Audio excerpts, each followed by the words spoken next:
Okay बच्चों, तो अभी समझने की ट्राई करना अच्छी तरह से एकदम, है ना। थोड़ा स्ट्रक्चर्स भी हम देखेंगे, हमने मेंस्ट्रुअल का लास्ट टाइम देखी थी। अगर तुम देखोगे ना बच्चों, फीमेल रिप्रोडक्टिव सिस्टम, एक अगर क्लियर आइडिया तुमको मिले उसके बारे में, तो मैं रफली बना रहा हूँ बेटा, एकदम रफली मिकी माउस की तरह। Okay? कैसे होगा ना बेटा, अपने को पता है।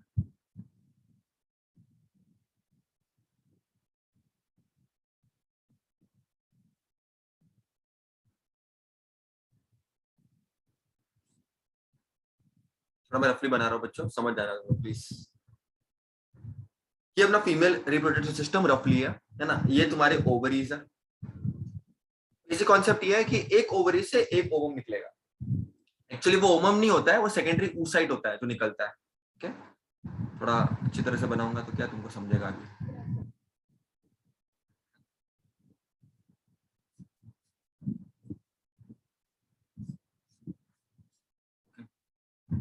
ओके, तो सेकेंडरी oocyte रिलीज होता है बच्चों, है ना। सेकेंडरी oocyte रिलीज होता है। सर सेकेंडरी oocyte क्या है, हमको तो ओवम पता है। आप तो कब से ओवम चिल्ला रहे हो, बताऊंगा बच्चों वो क्या होता है। देखो समझने की कोशिश करना है एकदम अच्छी तरह से। बेसिकली होता क्या है ना बच्चों, if you remember clearly,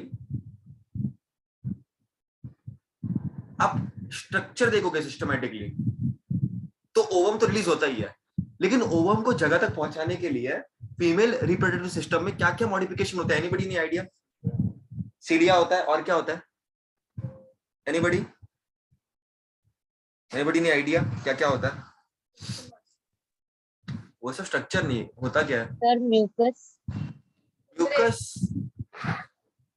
fimbriae, क्या होता है, फिम्ब्रे, फिम्ब्रे तो होता ही है, सीलेटेड एपिथेलियम तो होता ही है। तो उसका क्या फंक्शन है, फिम्ब्रे का फंक्शन क्या है। वो ओवम को लेके जाने का।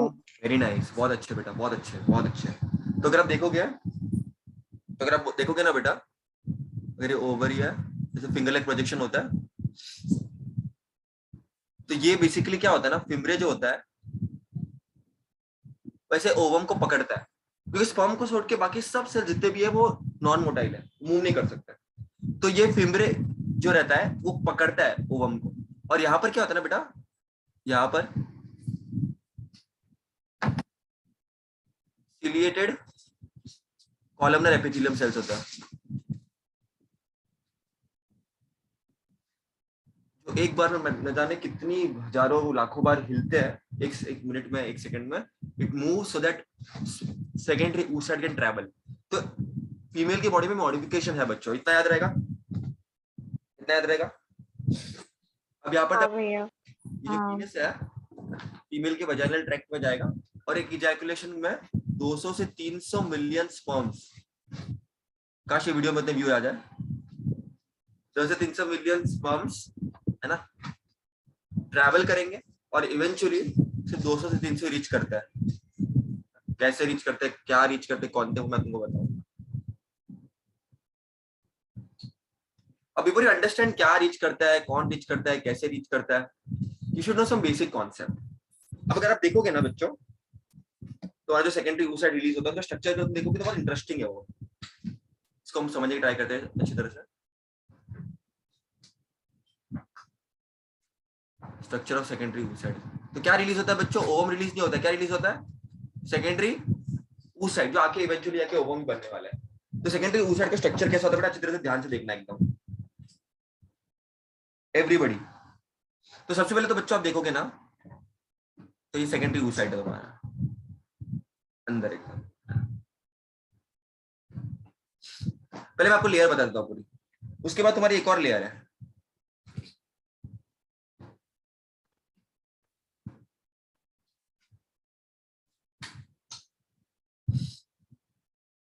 और कौन सा कलर यूज करूँ, तो एक लेयर हो गई तुम्हारी सेकेंडरी oocyte की लेयर। फिर जोना पेलिसिडा हो गया, उसके बाद मैं आपको नाम भी लिखाऊंगा, टेंशन मत लो। उसके बाद एक सेल्स होता है स्पेशल टाइप के,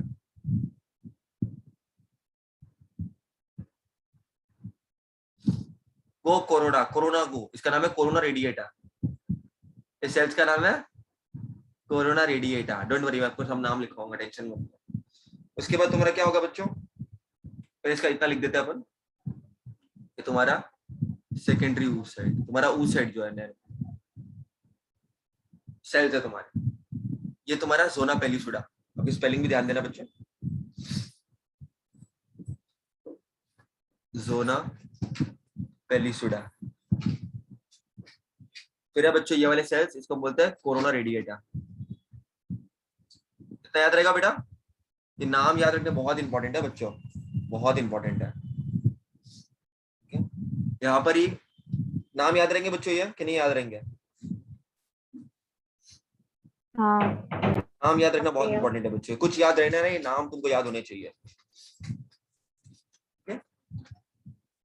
अब यहाँ पर एक लेयर होती है, पहले इतना याद रहेगा बेटा, सबसे मेन तुम्हारा सेकेंडरी oocyte है ना, वहां पर ही ना बच्चों लेयर होती है, बट इतना याद रहेगा बच्चों, सेकेंडरी oocyte, जोना पेलिसुडा, तुम्हारा कोरोना रेडिएटा, इतना याद रहेगा हाँ। सभी। तुम 2.12 फिगर देखोगे तुमको एग्जैक्टली मिलेगा वैसा डायग्राम, है ना, तो तुमको एग्जाम में आ सकता है। अनफर्टिलाइज्ड एग या ओवम या सेकेंडरी oocyte कैसा दिखता है, किस तरह से दिखता है, तुमको एग्जाम में आ सकता है बेटा, याद रहेगा ना सभी को? हाँ सर। तो ये नाम याद रखना है। अब एक और मेम्ब्रेन होती है,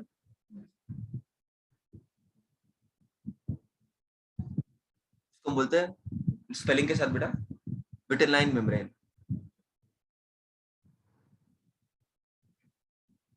विटेलाइन मेम्ब्रेन,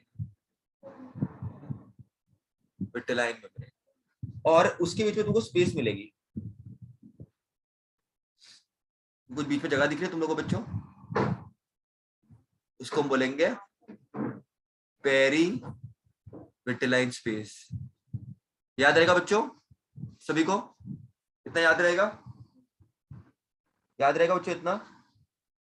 हाँ सर। हाँ। हाँ।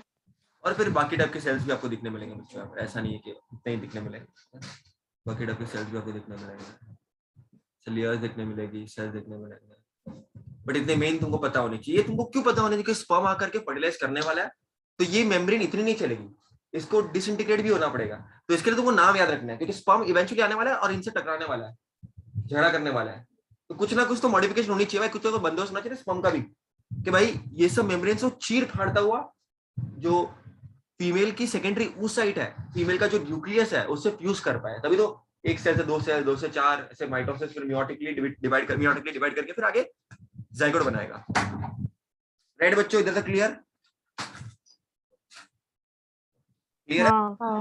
यहाँ पर भी सेल्स होते हैं बेटा, theca interna, theca externa, theca sales बोलते हैं उसको। तो ये लेबलिंग को अभी याद कर लो बेटा, है ना, नहीं तो बाद में ना ये चीजें बहुत कंफ्यूज करती है, ये लेबलिंग को अभी याद कर लो बेटा, याद रहेगा? हाँ सर। देखो यहाँ पर मैंने आपको बताया था ग्रैन्युलोसा सेल्स के बारे में बताया था, देखो यहाँ पर, तो यहाँ पर ऐसे ग्रैन्युलर सेल्स भी होता है, ग्रैन्युलोसा सेल्स बहुत डेंस होता है बाबा, तुमको लग रहा है ग्रैन्युलोसा सेल्स। तो बोलो बच्चों, ये लेबलिंग याद रहेगी सबको, नाम वगैरह याद रहेंगे सबको?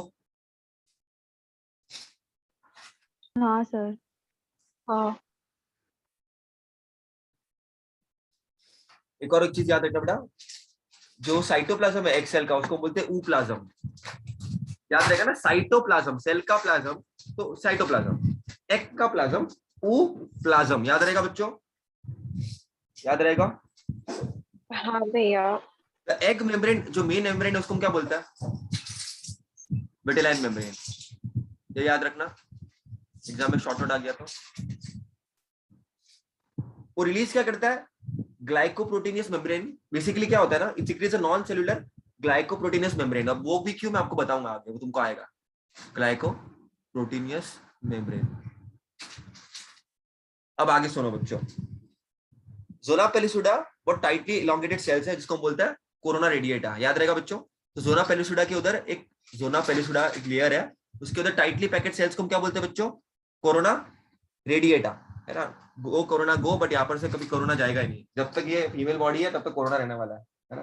लोग बोलते कोरोना कब जाएगा, नहीं जाएगा भाई, कोरोना इधर दिख तो रहा है, कोरोना रेडिएटा है ना, और रेडिएट भी हो रहा है वो, कोरोना रेडिएटा, है ना, तो याद रखना टेक्निक से याद करना, मैं तो ऐसे याद करता था, हमारे टाइम में कोरोना नहीं था तो डिफिकल्टी होती थी लर्न करने में। आपके पास कोरोना है दुनिया में। एक्चुअली कोरोना बनाया इसके लिए गया था कि बच्चे लोग को याद रहे, फीमेल रिप्रोडक्टिव सिस्टम को याद रहे। रीजन वही एक्चुअली। वो कोरोना बाद में एक्चुअली आने वाला भी नहीं था, लेकिन तुमको कोरोना रेडिएटा वर्ड याद रहे इसके लिए भगवान ने कोरोना डिस्कवर किया, है ना। समझ रहे बच्चों, तो याद रखना है चीज, बहुत इंपॉर्टेंट है। याद रखे सबको भी कोरोना रेडिएटा। हाँ भैया। हाँ हाँ। अब ये सेल्स बनते किधर से है? ग्रेन्युलोसा सेल से बनता है corona radiata cells. This cells are derived from the innermost layer of granulosa cells. याद रहेगा। और पेरिवेटल लेंस स्पेस मैंने आपको बता दी, वो सब बता दिया मैंने आपको। इतना क्लियर है बच्चों? एवरीबॉडी? हाँ इजी है? हाँ।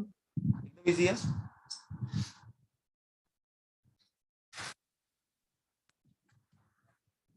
मैंने क्या बोला बेटा? स्पर्म को जाना है फीमेल बॉडी में, ठीक है। इतना आसान तो नहीं होने वाला, है ना। इतना आसान तो होने नहीं। अगर इतना आसान होता ही तो इतना कुछ डिटेल में साइंटिस्ट पढ़ते ही नहीं, ठीक है। हो रहा है, स्पर्म जाएगा, एक जाएगा, खत्म, जिंदगी खत्म। हम क्यों इतनी मेहनत करें ना? तो कुछ ना कुछ तो डिटेल में हमको देखना पड़ेगा बेटा कि क्या एग्जैक्टली है बच्चों, है ना। तो मैंने क्या बोला, एक इजैकुलेशन में कितने स्पर्म्स निकलते हैं बच्चों? 200 से 300 मिलियन स्पर्म्स निकलते हैं बच्चों, है ना, है ना। अरे है ना। हाँ सर। और अगर हर एक स्पर्म को हम देखेंगे तो रॉकेट सिंह से भी खतरनाक है ये सब। डेंजर है बहुत। Rocket Singh cellphone of the year से भी खतरनाक है। प्रॉपर नेक होगा, हेड होगा इनका, सिस्टमैटिक टेल होगी इनकी, एक मिडल पीस होगा, है ना, आई पीस, मिडल पीस, सब कुछ होगा इनकी, है ना। तो भाई ये देखोगे बच्चों तुम लोग, ये एक्रोसोम। इनके आजू बाजू में मेम्ब्रेन देखोगे तो प्लाज्मा मेम्ब्रेन भी होती है बेटा। आई डोंट नो कितने लोगों को मालूम है प्लाज्मा मेम्ब्रेन, पता है ना? प्लाज्मा मेम्ब्रेन तो सुना ही होगा बच्चों, सुना है कि नहीं सुना है? हाँ भैया। हाँ। चलो भाई, मैंने माना 200 से 300 मिलियन स्पर्म्स पर इजैकुलेशन रिलीज होता है। बहुत बढ़िया। 200 से 300 सस्टेन कर पाता है।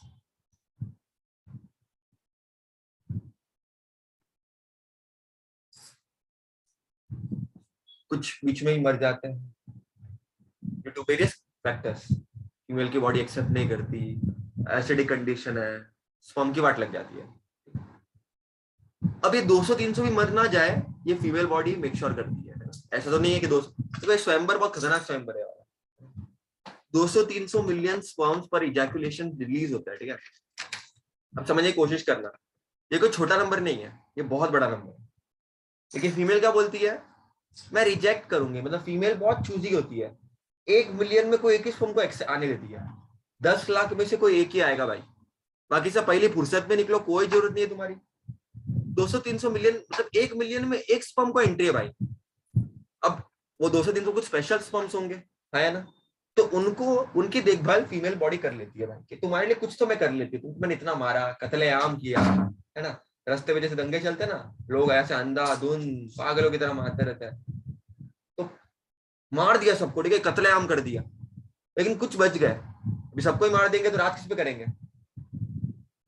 200-300 को कुछ स्पेशल ट्रीटमेंट मिलती है बेटा, तो समझने की कोशिश करना बेटा। अब ये मरे नहीं बाकी के ना, इतना कुछ फेस करके आया है वो, फीमेल मेल की बॉडी से निकल के कितना कितना ज्यादा, है ना। याद है कि नहीं, सेमिनिफरस ट्यूब्यूल, अपने लोब्यूल्स थे, सेमिनिफरस ट्यूब्यूल्स थे। सेमिनिफरस ट्यूब्यूल्स रेटिटेस्टिस, रेटिटेस्टिस से किधर से बच्चों? वास एफरेंस, अपने एपिडिडर्मिस, वास एफरेंस जाकर के, वास डिफरेंस से जाकर के ejaculatory duct, urinary genital duct, वहां से पूरा निकल करके कितना ट्रैवल किया उन्होंने, है ना। एक लंबा सफर ट्रैवल किया, कन्याकुमारी से लेकर के जम्मू कश्मीर तक, है ना। काफी लंबा डिस्टेंस ट्रैवल किया। फिर फीमेल की बॉडी में भी जाकर के, है ना, इतना डिस्टेंस ट्रैवल करो, एसिडिक कंडीशन फेस करो, है ना, दुनिया भर का काम किया। तो फीमेल बॉडी अब उनको बोलती है, अब चिंता मत कीजिए, 200-300 बचे हैं ना, अभी अभी फीमेल बॉडी इज्जत से बात करेगी। इतने को तो मार दिया, अब ज्यादा को मार दिया तो फिर तो खत्म, फिर तो, है ना, फिर तो जिंदगी भर तक पछतावा फिर तो अब क्या होगा ना भाई, अब क्या होगा ना, समझने की कोशिश करना। ये जो एक्रोसोम है, अभी है ना वजाइना, अभी फीमेल की अगर मैं सिस्टम बनाऊं, आपको पता है वजाइनल सिक्रीशंस, जो वजाइनल पार्ट होता है वो सिक्रीशंस रिलीज करता है। और there are some vaginal secretions.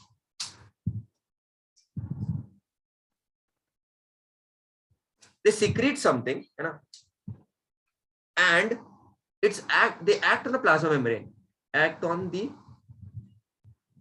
plasma membrane of sperm.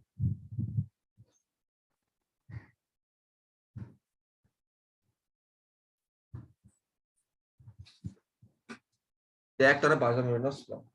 अब क्या होता है ना बेटा, अब ये प्लाज्मा मेम्ब्रेन में ना ऑब्वियसली बच्चों कोई भी एक लेयर किससे बनी होती है? बॉडी में लेयर, बच्चों बताओ कोई बॉडी में लेयर किससे बनी होती है? बॉडी में लेयर किससे बनी होती है बेटा? हाँ बट किससे बनता है प्लाज्मा मेम्ब्रेन? किससे बनता है इवेंचुअली? मतलब तुम्हारा कोई भी स्ट्रक्चर किससे बनता है बच्चों? बताओ यार, बायो के स्टूडेंट्स किससे बनते हैं? बायो के स्टूडेंट्स किससे बनते हैं? कौन सी मेन 3 चीजें हैं जिससे कोई भी स्ट्रक्चर बनता है बॉडी का? एक्टोडर्म, मेसोडर्म और एक और है प्रोटीन्स, कार्बोहाइड्रेट, ये सबसे बराबर बच्चों है ना? हाँ हाँ ये जो वेजाइनल सिक्रीशन है ये प्लाज्मा मेम्ब्रेन पे एक्ट करेंगे और जो प्रोटीनस कवरिंग है, कार्बोहाइड्रेट कवरिंग है, उसको निकालने की पूरी कोशिश करेंगे. Remove proteins and carbohydrates from plasma membrane of the sperm. इस प्रोसेस को बच्चों हम बोलते हैं, याद रखना बहुत इंपॉर्टेंट है बच्चों. ये एग्जाम में अगर नहीं आया तो ना बोल देना बेटा. मेरा नीट में तो कितनी बार पूछा ही है, बोर्ड से भी आता ही है. कैपेसिटेशन, कैपेसिटेशन, स्पेलिंग सही लिख देता हूँ वरना फिर क्या हो जाएगा, लोचा हो जाएगा. तुम लोग बोलोगे सर क्या है ऐसा, है ना? उसकी स्पेलिंग बढ़िया से लिख देते हैं एकदम. प्रोसेस को याद रखना. कैपेसिटेशन जैसे प्रोनाउंस करना है करो. प्रॉपर नाउन के भी प्रोनाउंस नहीं हो, है ना? जो तुमको, मेरे को तो भाई कैपेसिटेशन ही बोलता था तो मेरे को स्पेलिंग याद होती थी. मेरा लोचा हमेशा होता था स्पेलिंग के साथ भाई, जब मैं 11th में था. अभी भी होता है. तो मैं तो खुला बोलता हूँ, जैसे स्पेलिंग तुमको याद रहती है वो स्पेलिंग से याद करो. जरूरी नहीं है कि तुम राइट ही बोलने चाहिए. ये मेरा ओपिनियन है, किसी और के ओपिनियन अलग हो सकता है ना? तो ये कैपेसिटेशन किधर होता है बच्चों? एक एमसीक्यू आया था एक बार. किसके बॉडी में होता है बेटा? मेल रिप्रोडक्टिव सिस्टम में होता है, फीमेल रिप्रोडक्टिव सिस्टम में होता है, बॉडी के बाहर होता है या नन ऑफ द अबव? किधर होता है? किधर होता है बेटा ये कैपेसिटेशन? किधर होता है? Female body. फीमेल की बॉडी में होता है ना. स्पर्म फीमेल की बॉडी में जाता है ना बच्चों. अब उसे टेल भी मजबूत और कैपेसिटेशन से क्या होता है, ये टेल भी मजबूत हो जाता है तो और फास्ट एकदम जबरदस्त तरीके से भाग सकता है. फिर ये एक्रोसोम, ये जो प्लाज्मा मेम्ब्रेन की लेयर होती है उसको भी वीक कर देता है. तो बहुत ज्यादा काम बच्चों जो है कर देता है ना, बहुत ज्यादा काम ही कर पाता है ना. हाँ इधर भी मेल बॉडी काम कर रहा है ना, फीमेल बॉडी काम कर रहा है ना. मेल बॉडी ने बहुत काम ऑलरेडी कर लिया है इसको बेटर करने के लिए, डेवलप करने के लिए फीमेल के लिए, है ना. अब कितना करेगा बेचारा, करके थक गया है अभी मेल. फीमेल अभी कुछ काम कर रही है ना. ठीक है, इधर तक क्लियर है एवरीबॉडी? Yes sir. हाँ भैया. डाउट है बेटा? कुछ डाउट है? डाउट है? नहीं भैया. अच्छा भैया ये तो हमको समझ में आ गया. मुझे वापस एक बात बताओ. oocyte, पेरिविटल मेम्ब्रेन, और कौन सा लेयर होता है बेटा? कौन सा लेयर होता है? जोना पेलिसुडा, फिर कोरोना रेडिएटा, है ना बच्चों? हाँ. कोरोना रेडिएटा, फिर ग्रैन्युलोसा सेल्स होते हैं तुम्हारे, थीका सेल्स होते हैं, है ना बच्चों? ये पता है ना सब? ये कुछ सब अभी पता है ना? सर. पता है ना बच्चों? हाँ. पता है कि नहीं पता है? हाँ सर. अब हाँ. हाउ टू मेक श्योर कि मल्टीपल स्पर्म्स आके हिट ना करें और फर्टिलाइजेशन ना करें? How to make sure? तो समझ में आ गया, 200-300 मिलियन में से 200 स्पर्म्स आएंगे, बट मल्टीपल स्पर्म्स आकर के फर्टिलाइजेशन ना करे, ये कौन मेक श्योर करेगा? पॉलीस्पर्मी ना हो, ये कौन मेक श्योर करेगा?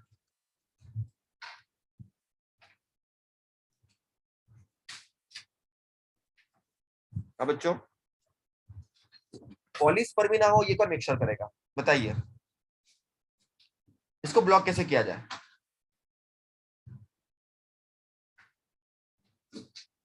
सब बात सही है सर आपकी, समझ में आ गया. Very good sir.